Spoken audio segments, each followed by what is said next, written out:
Good morning. देखिए अपना lesson था लेसन नंबर 13 और इसमें अपन पशुओं की नस्लें पढ़ रहे थे और 16 पार्ट इसके अपन ने पढ़ लिए थे। आज अपन पढ़ेंगे 7वें नंबर का पार्ट। वैसे तो 17 पार्टों में बांटा गया है इसको, लेकिन एक इसकी छोटी सी सारणी और अगर अपन पढ़ें तो इसके टोटल पार्ट 18 हो जाते हैं। फिर अपना लेसन ये कंप्लीट हो जाएगा। अगली क्लास में ये लेसन कंप्लीट हो जाएगा। ऊँट की नस्लें अपनी चल रही थी पिछली क्लास में और ऊँट की नस्लों में अपन ने ऊँट की सामान्य जानकारी पढ़ ली थी। और सामान्य जानकारी के अंदर अपन ने लास्ट लाइन पढ़ी थी कि भारत के अंदर तो ऊँटों की कुल 5 नस्लें और राजस्थान के अंदर ऊँटों की कुल 3 नस्लें पाली जाती हैं।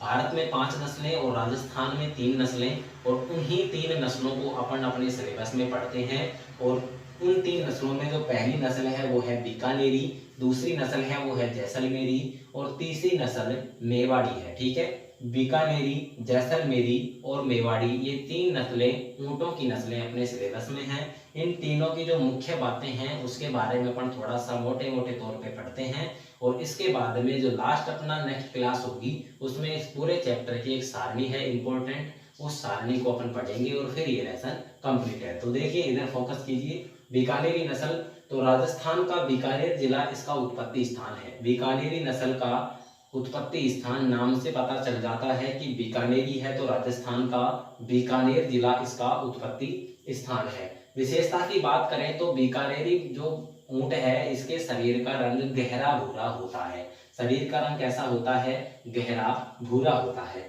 शरीर की ऊंचाई की बात करें, देखिए इनमें विशेषताओं में ऊंचाई दी हुई है, तो ऊंचाई की बात करें तो बीकानेरी नस्ल का जो ऊंट है वो 10 से 12 फीट ऊंचा होता है। 10 से 12 फीट ऊंचा होता है। तीसरी जो इसकी इंपॉर्टेंट जो लास्ट में विशेषता है वो है इस नस्ल का जो ललाट या जो माथा या जो सिर है, इस नस्ल का जो ललाट है, माथा है या फिर सिर कह दो, वो उसमें एक गड्ढा होता है। ठीक है, ललाट या माथे के अंदर एक गड्ढा होता है जिसे अपन स्टोप कहते हैं। जिसे क्या कहते हैं? स्टोप कहते हैं। इस नस्ल के ललाट या माथे के ऊपर एक गड्ढा होता है जिसे अपन स्टोप कहते हैं। स्टोप किसकी मुख्य विशेषता है? बीकानेरी नस्ल की मुख्य विशेषता है। वजन की बात करें तो वजन मैंने कल भी एक जगह लिखवा दिया था, और कॉमन वजन है इनका, नर का वजन 1000 से 1500 किलोग्राम और मादा पशु का वजन 1000 से 1200 किलोग्राम होता है। अब देखिए जो बीकानेरी नस्ल का जो ऊंट है इसकी जो आंखें हैं, बीकानेरी नस्ल का जो ऊंट है इसकी आंखें बड़ी व चमकदार होती हैं। आंखें बड़ी व चमकदार होती हैं, और ये जो नस्ल है वो सुंदर नस्ल होती है।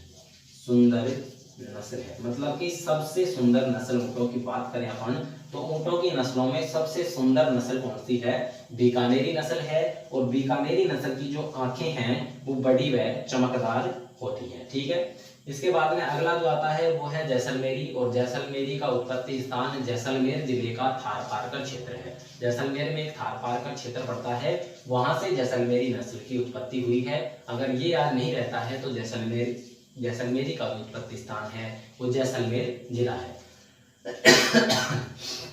विशेषताओं की बात करें तो विशेषता में इसके शरीर का रंग हल्का भूरा होता है। बीकानेरी में शरीर का रंग गहरा भूरा, लेकिन जैसलमेरी में शरीर का रंग हल्का भूरा होता है। आपको सबको पता है ऊंट भूरे रंग का होता है। इसके अलावा शरीर की ऊंचाई की बात करें तो बीकानेरी नस्ल का जो ऊंट था उसकी 10 से 12 फीट थी, लेकिन जैसलमेरी जो नस्ल होती है इसकी ऊंचाई थोड़ी कम होती है, तो इसकी ऊंचाई है 7 से 9 फीट। इसकी ऊंचाई कितनी है? 7 से 9 फीट। तीसरी इसकी जो मुख्य विशेषता आती है वो है इस नस्ल के जो ऊंट हैं वो तेज चलने और तेज दौड़ने में काम आते हैं। इस नस्ल के जो ऊंट हैं वो तेज चलने में और तेज दौड़ने में काम आते हैं, जो इसकी मुख्य विशेषता है। और अगर इसकी विशेषताओं की अगर बात करें, वजन अपना वही रहेगा। इसके अलावा जो विशेषताओं की बात करें तो तेज चलने और तेज दौड़ने की वजह से ये सेना के उपयोगी होते हैं। मतलब तेज चलने और तेज दौड़ने के लिए इन्हें सेना काम में लेती है, तो सेना के लिए उपयोगी ऊंट कौन से हैं? जैसलमेरी ऊंट है। इसके अलावा इसके जो पैर हैं वो पतले होते हैं। पैर कैसे होते हैं? पतले होते हैं, और पैर पतले होने के कारण ये आसानी से तेज चलता है और तेज दौड़ सकता है। ठीक है, सेना के लिए उपयोगी होता है क्योंकि ये तेज दौड़ता है और तेज चलता है। मेवाड़ी की बात करें तो मेवाड़ क्षेत्र देखिए, राजस्थान का मेवाड़ क्षेत्र इसका उत्पत्ति स्थान है। और मेवाड़ क्षेत्र किसी ने जीके पढ़ी हो तो मेवाड़ होता है अपना जो उदयपुर जिला है, राजस्थान का जो उदयपुर जिला है, ये मेवाड़ क्षेत्र का मध्य भाग आता है, यानी कि मुख्य मेवाड़ अपन कहें तो उदयपुर को कह सकते हैं। तो उत्पत्ति स्थान हो जाएगा मेवाड़ी का, राजस्थान का मेवाड़ क्षेत्र, और उसका उदयपुर जिला इसका उत्पत्ति स्थान है। विशेषता की बात करें तो शरीर का रंग हल्का भूरा होगा, ठीक है। जैसलमेरी में शरीर का रंग हल्का भूरा, तो मेवाड़ी में भी शरीर का रंग हल्का भूरा है। शरीर की ऊंचाई की बात करें तो दोनों के बीच की इनकी ऊंचाई हो जाएगी 8 से 10 फीट इसकी ऊंचाई होती है। शरीर की ऊंचाई 8 से 10 फीट हो गई। और इसकी अगर मुख्य विशेषता की अपन बात करें, मुख्य विशेषता की बात करें तो इस नस्ल का जो निचला होठ है, जो नीचे का होठ होता है, लिप होता है, वो लटका हुआ रहता है, मतलब कि निचला होठ लटका हुआ रहता है। तो मेवाड़ी नस्ल की मुख्य विशेषता है, ठीक है। इसके अलावा नर और मादा का वजन वही है सेम, नर का वजन 1000 से 1500 किलोग्राम और मादा का 1000 से 1200 किलोग्राम। इसकी अदर मुख्य विशेषता की और बात करें अपन तो मेवाड़ी नस्ल की जो मादा होती है, यानी कि मादा जो पशु होता है इस ऊंट का, मादा जो ऊंट होती है या ऊंटनी होती है, वो 4 से 6 लीटर दूध 4 से 6 लीटर दूध प्रतिदिन देती है। 4 से 6 लीटर दूध प्रतिदिन के हिसाब से देती है, ठीक है। जो मेवाड़ी नस्ल की जो मादा पशु होती है वो 4 से 6 लीटर दूध प्रतिदिन देती है।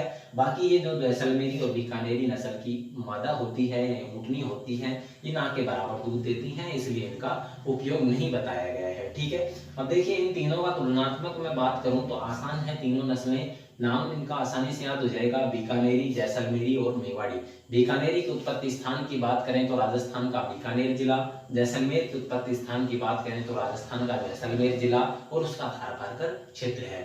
मेवाड़ी की बात करें तो राजस्थान का मेवाड़ क्षेत्र और उसका उदयपुर जिला इसका उत्पत्ति स्थान है, ठीक है। संपूर्ण राजस्थान में तीनों नस्लें वजन उठाने के लिए, कृषि कार्य के लिए पाली जाती हैं। इसके अलावा विशेषताओं की बात करें तो बीकानेरी नस्ल की जो विशेषता है, इसमें शरीर का रंग गहरा भूरा होता है, ठीक है।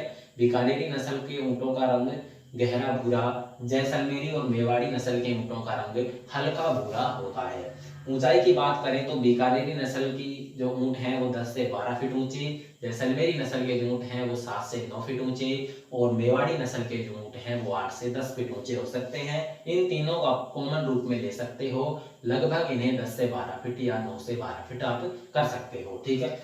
मुख्य विशेषता इनकी याद रखना जरूरी है, तो एक एक मुख्य विशेषता आप ये याद रख लेना। जो बीकानेरी नस्ल का ऊंट होता है, इसके माथे या ललाट के ऊपर एक गड्ढा होता है जिसे अपन स्टॉप कहते हैं, ठीक है। क्वेश्चन आएगा स्टॉप कौन सी नस्ल की मुख्य विशेषता है, तो बीकानेरी नस्ल की मुख्य विशेषता है, ठीक है।